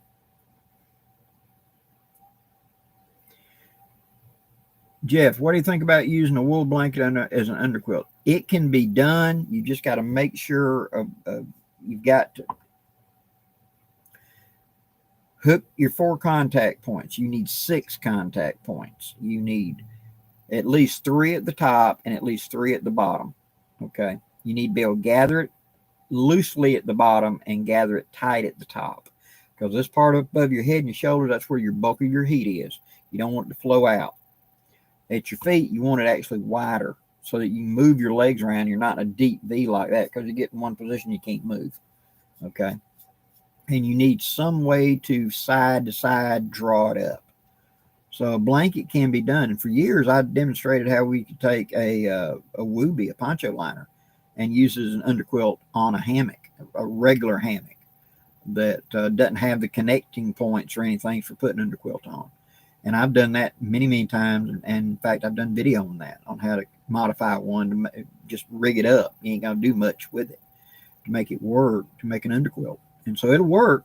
A wool blanket will work. But here's the thing.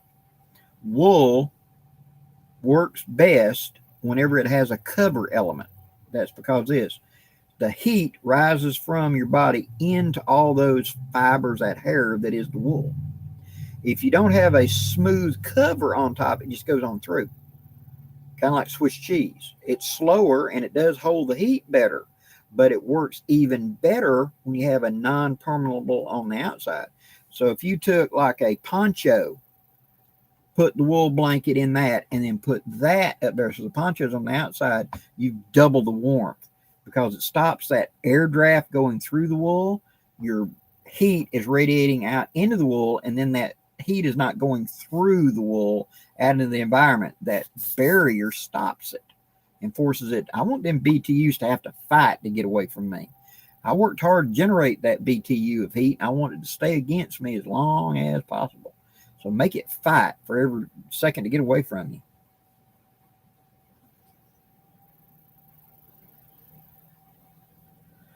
Any thoughts on use of the World War II wool sleeping bag?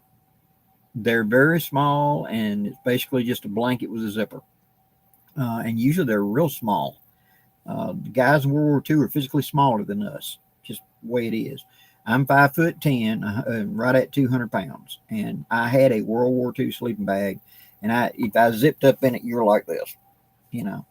And it really was no warmer than a wool blanket. In fact, I would rather have a wool blanket over it because I could wrap up in the wool blanket and get more warmth.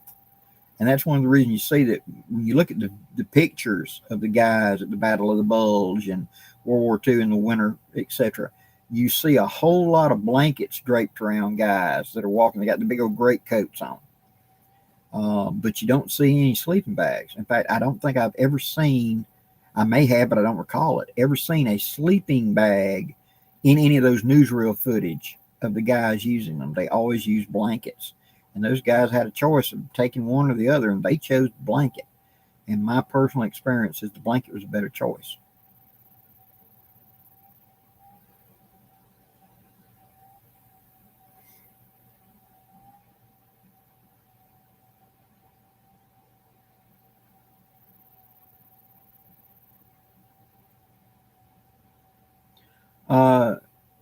Shaner, yes, you're a hot sleeper. Okay. And so wool blankets, like I said, are going to trap the heat. Now, if you would put a layer between you and the blanket, like a cotton liner, a lot of times you take a bed sheet and just make a sleeping bag you climb in, and they do make them. In fact, I bought from Walmart a sleeping bag liner. It's a yellow thing in a little bitty bag, and climb into that and then put the blanket over it. That will help because it lets you regulate how much heat you're sending into it. And you're a hot sleeper. If you're waking up like that, you're generating a lot of body heat, and you just need either a lighter blanket, something that will let it dissipate off of you. My dad was that way. My dad was a furnace, and he would lay down on the bed, and my stepmother would talk about, and my mother would talk about, said, I don't care how cold the house was. My daddy could lie down in the bed and just put a sheet over top of him and go to sleep. And they talked about the whole bed would be hot to the touch in like an hour or less, just heat radiating out of him. He had spent most of his life outdoors, and he just naturally generated a lot of body heat. So, you're one of them hot sleepers like my dad. You just got to put a layer in there or go to a much lighter blanket.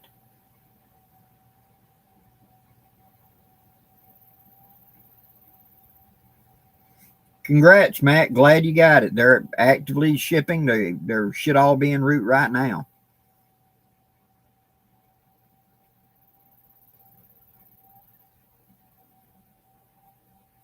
John, exactly. You put a layer on the other side to help trap that air, and it makes it a whole lot better. I often wondered about, sweaters, wool sweaters, and you'd get them around, Christmas and etc. And I didn't think they were very warm. I'd put a short sleeve t-shirt on. I'd put this big old heavy wool sweater on, and I'd be cold. And it was because the the heat was just going right through the wool. But if I'd put just a shirt on the top of it, it trapped the heat then. And then it was very warm. And the whole trick to it is to stop that radiating through it. If you can capture that, man, you're great. And like a rain jacket or a windbreaker or something that's non-permeable, that and a good heavy sweater. I like the woolly pulleys in the winter, and I'll put them on, then I'll put a layer on the top of it. In fact, one of my favorite things to sleep in is I wear a layer of silky like long handles. Then I put a layer of wool on, and then on top of that, I will put a raincoat, which is an Adirondack style, and rain pants. And it's slick. It's a sil nylon type stuff. So when you're in your blankets and you go to move, you can move around. And the problem a lot of times we're having certain long handles and stuff like that, and wool blankets, they want to act like Velcro and kind of stick together. So you get your legs in a position, you go to sleep, and you go to move, and the whole blanket doesn't want to let go of your leg. It's kind of like stuck to it. But this is slicky, and therefore I can just move my legs around, and I can move and twist and whatever. And it acts as a barrier because it keeps that BTU close to my skin. I don't have the problem of condensation. That's the first thing I worried about when I did it. As long as my face is not covered up, I've got an air hole, I don't sweat in it, because I'm good at regulating myself. But as far as the heat and etc., seems to do really, really well.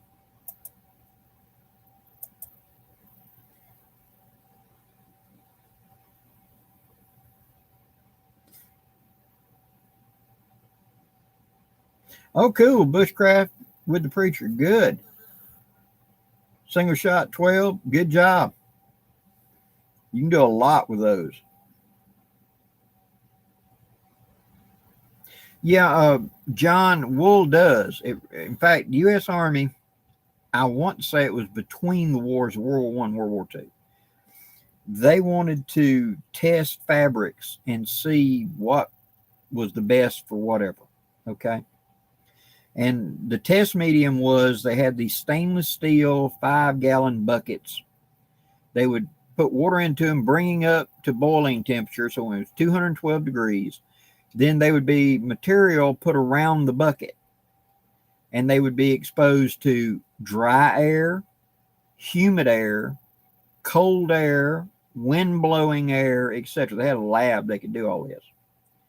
And they found that wool, even wet, retained up to 80% of its heat holding abilities, even wet. That's where you can see all the winter uniforms are made out of wool.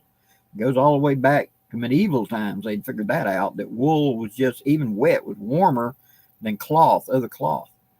On the other hand, they found out that denim was the absolute worst, that it would actually, if it was slightly damp, would chill much faster than the bare can sat out there by itself. It would cool faster.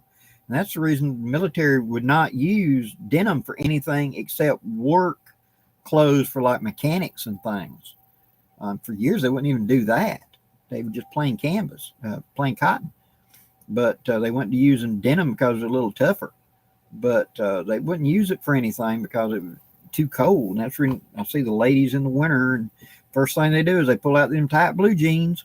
That's my winter pants. Well, they're A, blue jeans, which is the worst material when it's cold. B, they're tight, so the heat just radiates straight through it to the environment. You might as well be butt naked as opposed to wearing blue jeans in the winter. Tight blue jeans in the winter, it's just, you might as well be naked. You'd be warmer naked than you would be wearing them blue jeans.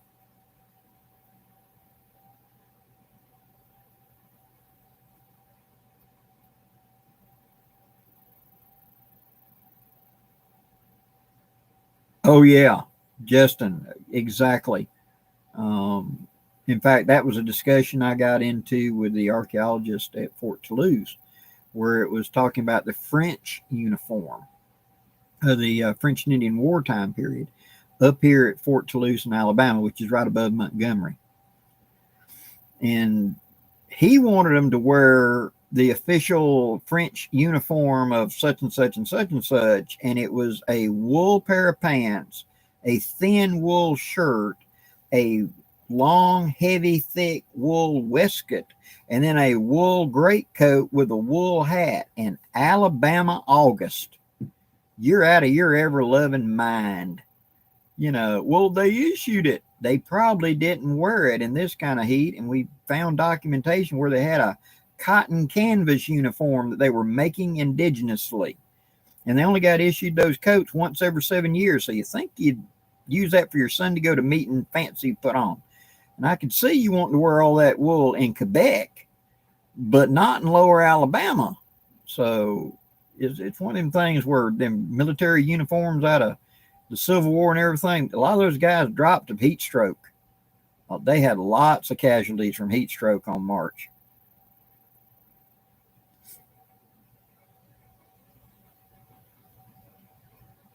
Uh, that is correct. A lot of women don't know how to dress for survival, and that's not a rub at them. The ladies are set up more for the fashion. And I have had many students over the years that I have talked to and explained it to them, and then would bring something to put on that in the winter, baggy clothes that are tight at the ankle, loose at the leg, and are non-permeable to wind blowing through are a lot warmer because they trap warm air around your legs, and heat's going to rise. So I want that warm air to rise up my leg, not go through the thin denim and rise out in the woods into the environment, which does me no good. And I would teach groups, and we did winter survival back, I don't know, 10 years ago with a church group. And I found out there were going to be 5 young ladies going to be part of that group. And so I figured out their rough sizes, and I went down to the surplus place and got military uniforms that were just bigger, oversized. And of course, it was February afternoon, and they showed up wearing blue jeans, every one of them. And every one of them standing there like it's about to freeze to death. And I explained to them that their cotton underwear was holding moisture. That's like a wet towel on you. You want to use synthetic in the winter if you're trying to stay warm. Polypro Longhounds is a great thing, putting that thicker layer in there. And I had every one of them, after they'd been out there and just about froze their butt a little bit, I said, okay, and I handed them a pair of these U.S. Army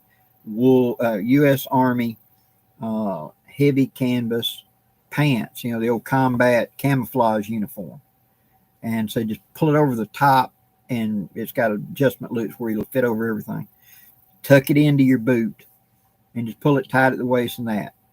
And then give me 5 minutes and tell me if you're not warm. And every one of them suddenly realized how much warmer they was, because you're not losing that environment going through them pants. You're trapping warm air around your leg. Yeah, it looks stupid. Okay, I get it. It isn't fashion.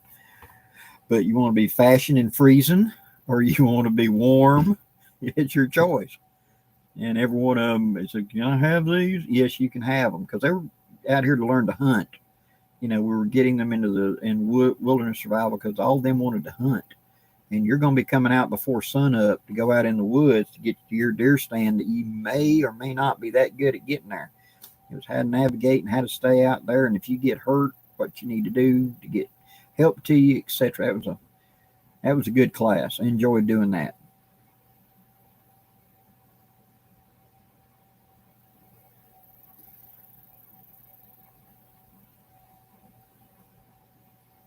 John, switching out wool socks. Absolutely. If them things get... Now, here's a trick. Get the thin nylon dress socks like you're supposed to wear going to church or something. Put that on, and then put the wool sock on. It does not allow moisture at your skin level.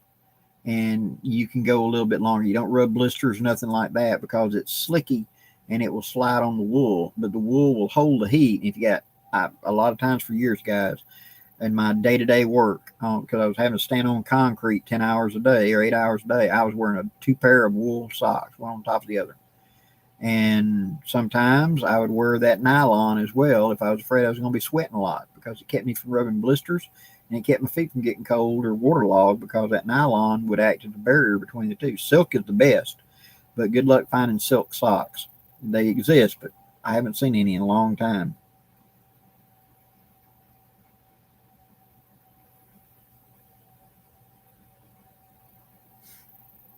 Mm-hmm.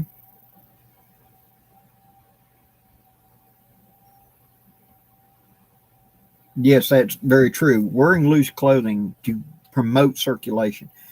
Another factor that is a big thing with the ladies is they're almost always dehydrated. And I don't mean this to be bad mouthing. It's just one of them things. Ladies hate to pee, especially when it's cold. And so they just won't drink because they don't want to pee. But water is how the body warms the body. It's how it circulates it around physically. And another little trick that I have taught the ladies is when you're sitting by a fire and you're cold, put your back to the fire. Put your kidneys to the fire, because the kidneys is where the blood pools up longer than any place else. So if I'm sitting there on the chair, I'm sitting on the stump by the fire, put my back to the fire and heat up my back. My kidneys will warm up, and that's circulating warm blood to the rest of the body. So one of the reasons that your ears are freezing, your toes are freezing, your hands are freezing, is the body has restricted everything to the core. Well, if I put my back to that fire and I stay well hydrated, so the body has got the ability to circulate, and I heat my back up, you'll be warm in 5 minutes. It's just amazing how fast you do. But sitting there facing the fire and like, oh, you know, but when you think about it, you're sitting here like this in front of the fire, your arms are blocking your chest from getting warm. Your legs are normally drawn up, which is blocking the heat wave from getting to the main core. And back here, your back is sitting out in the cold wind.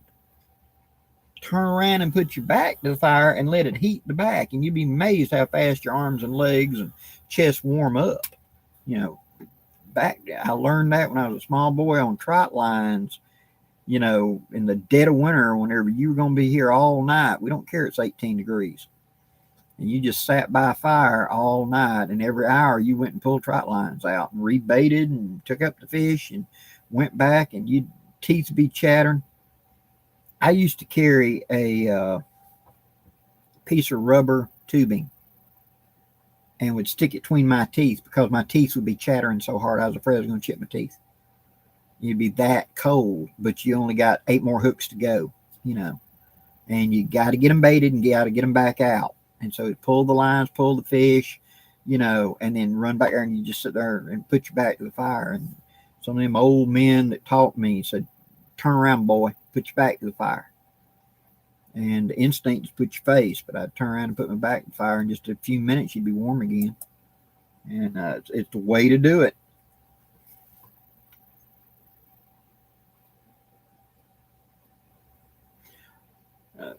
Shaner, yeah, a shot of moonshine will warm you up a little bit, but don't go too far. It can also mess you up too. So I have more than once had, you know, a little flask for warm me up, which I had a good conversation one time with Dan Lutz. He liked hot peppers.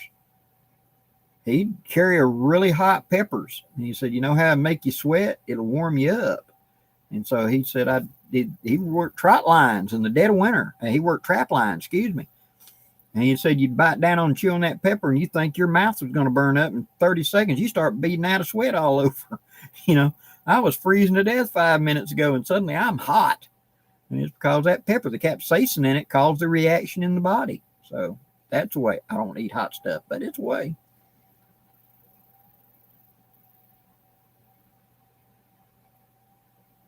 Mm-hmm. Yeah, John, I had someone told me quite a while back, he said he was worried about being pulled over by law enforcement for whatever reason and having an open alcohol in the thing. They'd make you pour it out. He said, but I'm using it. He was collecting samples and putting them in small bottles with Everclear, you know, preserve them, you know. And he said, I don't know what I'm going to do. I told him, simple, add an alcohol stove and add 1 or 2 drops of food color into the Everclear, and then put a label on it that says stove fuel. Is the cop going to take a swig of it to prove you wrong? No, sir. That's stove fuel. I just use that old bottle. That's denatured alcohol. You know, kind of poisonous. You can't drink it. I did not say anything.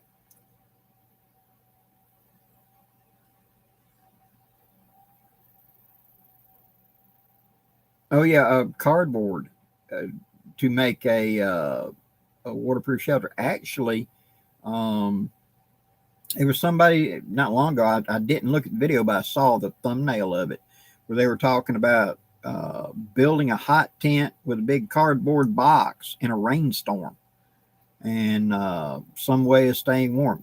The people that live in the cities that are homeless, they're masters of that. And having spent time in the big cities and stuff with the jobs I did and seeing homeless people, they were experts at how to turn a waxed cardboard box they got from some garbage can of a delicatessen somewhere into a very functional shelter that would just shed water right off of it. So yeah, it could be done.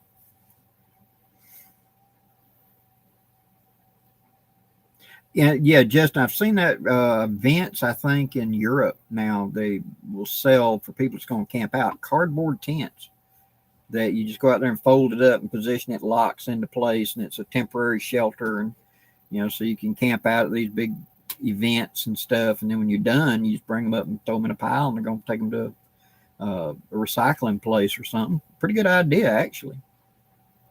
I mentioned in my Facebook channel that I have just ordered a hot tent, and it's by One Wind, and it's got a stove jack in it. And I've ordered a small wood stove to go with it. The size of it, as I understand it, okay, it's 12 feet long, and it's wide enough that you can put a cot sideways in it, to give you an idea. And so, and it zips up all the way to the floors, and it's got tie out, so it's a small wall tent. And I'm really looking forward to that because I'm planning on doing some winter camping this year. I've got a private thing I'm going to in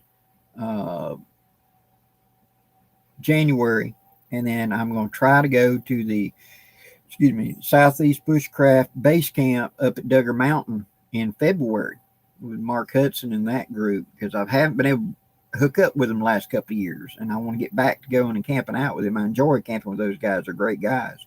And then you're going to have Georgia again, and like March, and my event's going to be coming up. I'm tentatively leaning toward the last week in March at this time. So I will make the official call right after Christmas. But with the weather we're having right now, that's where I'm thinking we're going to go. Will be then. So I'm hopefully going to get to do quite a bit of it. And then when I'm not using it as a winter tent, Mrs. Blackie, perfect thing. It zips up, complete privacy. She can set up her hammock in it. She can have her little porta potty. She's got her own little world all set up. So that's my mindset for it. It'll be a winter camp for me, and it'll be a summer privacy shelter for her. So it'll work out.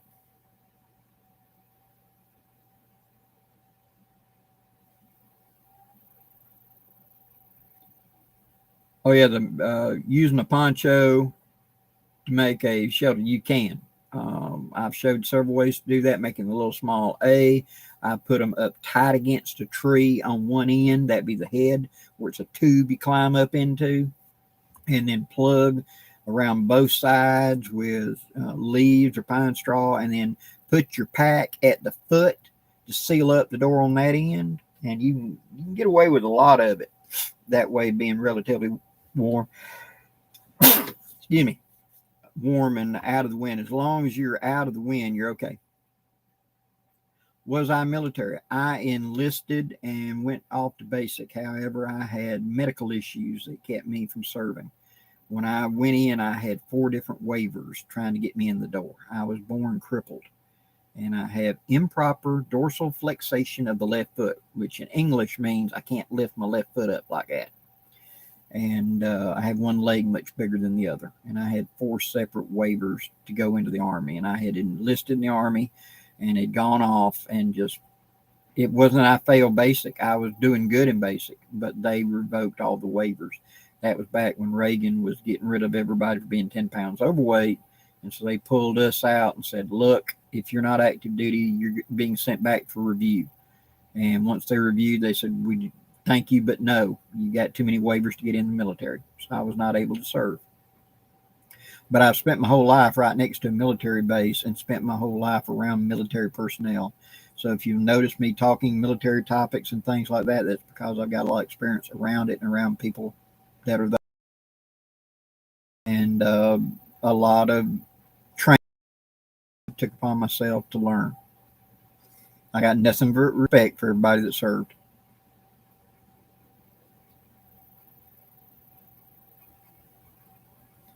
Edgar, I think it'd be fun to go backpacking, but take a horse.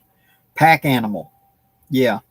Um, I had a good friend of mine that was doing living history, and they had a pack mule, and they would take their camp, which is probably like 75 pounds, and put it onto the mule, and they just walk along, guiding the mule. And he was as tame as he could be. He would he'd just go with you. He didn't care as long as you're walking. Feed him half an apple. Take half the apple, cut it in half in front of him. Feed him half. Put the other half in your pocket, and he will follow you to Texas, waiting on that other half of the apple. You 10 hours later, give him the other half of the apple and do another one. He's gonna get my apple now. And they had a lot of fun with him. Oliver was the name of the mule.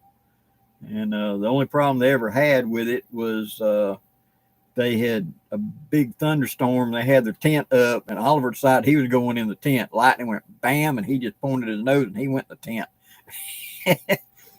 And suddenly it was overfilled with mule and two guys on the ground. So Oliver's getting in the tent. Y'all can just go outside.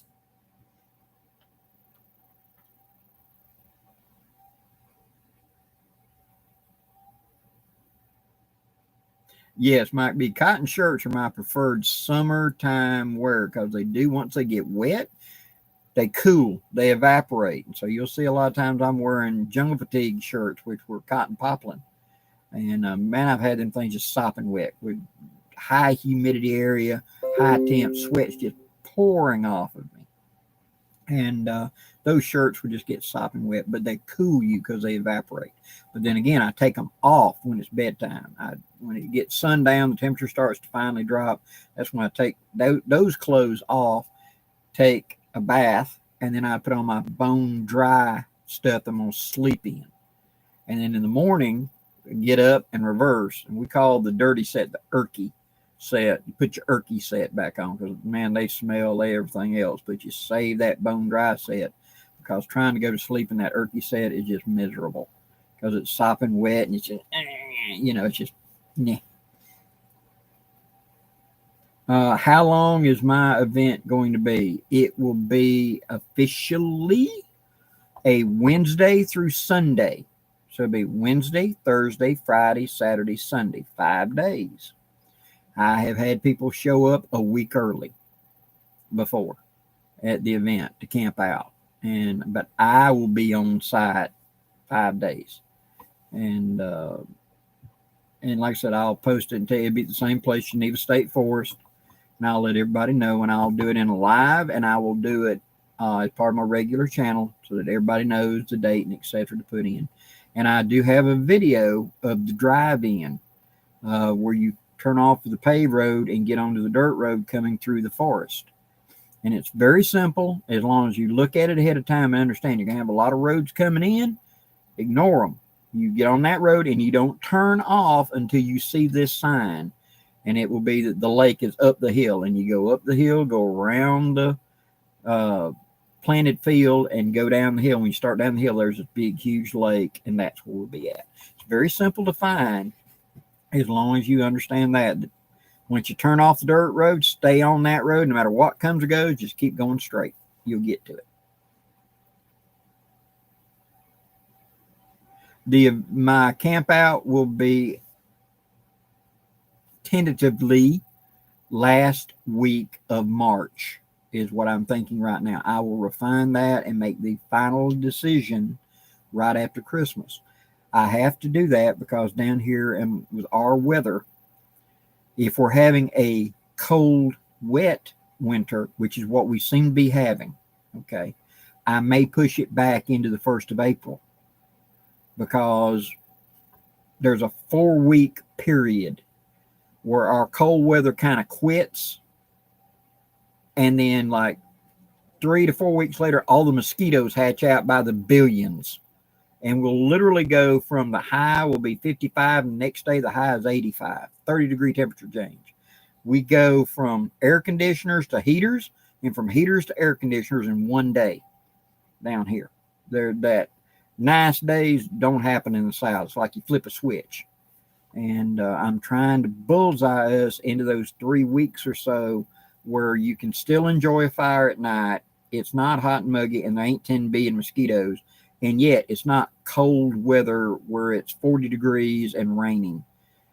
So that's what I try to, and I've been good thus far. I only had one I messed up where we didn't end up, it started out good, and then halfway through the week it turned into cold and wet where a little front moved in on us. So I will announce.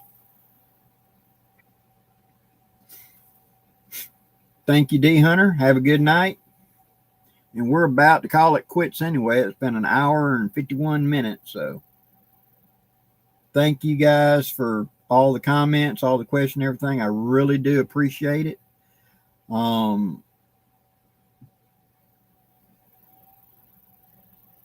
Yeah, Gray Wolf, we can get 60-degree water and still be below freezing. That's true. My problem down here is literally, let's just take what's going on right now. It was 70 degrees at 3 o'clock in the morning 2 days ago. The storm came through and all this moisture just steamrolling off the Gulf. The Gulf is still warm enough you can walk out in it. It's not cold.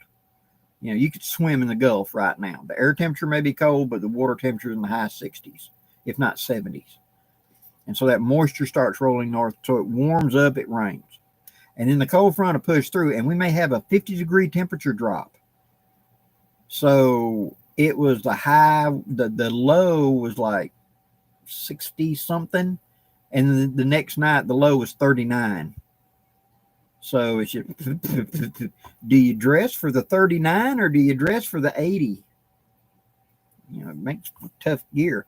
But then again, in our summertime, you know, it's hot days and hot nights. And my good friend Dan and them, you know, when I went up there, I went up there to Ohio where Dan was doing a class, and I was going up there to help him out with it. And I left down here and it was 85 degrees with 70% humidity. When I got to Ohio, the low that night was going to be 17 degrees. Yeah, no acclimation. And so I'm bundled up like, you know, and they all had a good laugh, you know, the little Alabama Eskimos. Y'all go ahead and snicker, have a good laugh, go right ahead. I'm not acclimated now. Now you give me to February and by God, I'll stand anything you can stand. But I got to acclimate. Well, then I had one of my events because of COVID. We did not hold it in the spring, but we held it in the fall in like September. And Dan and them came down, and it was only going to be 95 that day with 90% humidity. And all my northern friends were just dropping like flies. They're sitting there, sweat just boiling them up, going, oh my God. And go, heck, dude, it's 20 degrees cooler today than it was a week ago. This feels like fall to us, you know. So you guys up in the cold country, I understand. But then again, you know, like the guys in Alaska that talk about if it's not 40 below, it's not a day. But then it hit 100 degrees this year, up there in Alaska, and they were dropping like flies. And we go, 100, that's not too bad. That's just a warm day. They ain't a hot day in Alabama. So it's where you're at and what you're acclimated to. It can make a big difference. The body is amazing what they can acclimate to. They just got to have the time to do it. So.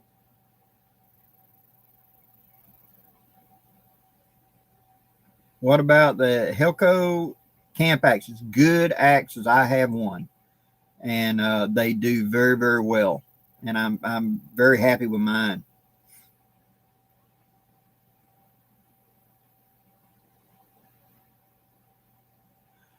Well, guys, we're going to call it quits that. Thank y'all very much for tuning in and all the comments. I greatly do appreciate it. Next Thursday, we'll do it again. If you got any questions, please put them in here or whatever, and I will try to answer them. And I do go back and read through every bit of this. Thanks for the ideas and comments. I really do appreciate it. If there's anything that I can do to help you guys, you know that, just get a hold of me. I'll do what I can to answer questions or to do videos or etc. And any events that I'm going to be going to, I will let y'all know ahead of time. So hopefully you can meet me in person, because I enjoy meeting people. And I hope to, this year, I hope to do quite a bit of traveling to get out. So till next time, guys, thank you very much and have a good night. Bye-bye.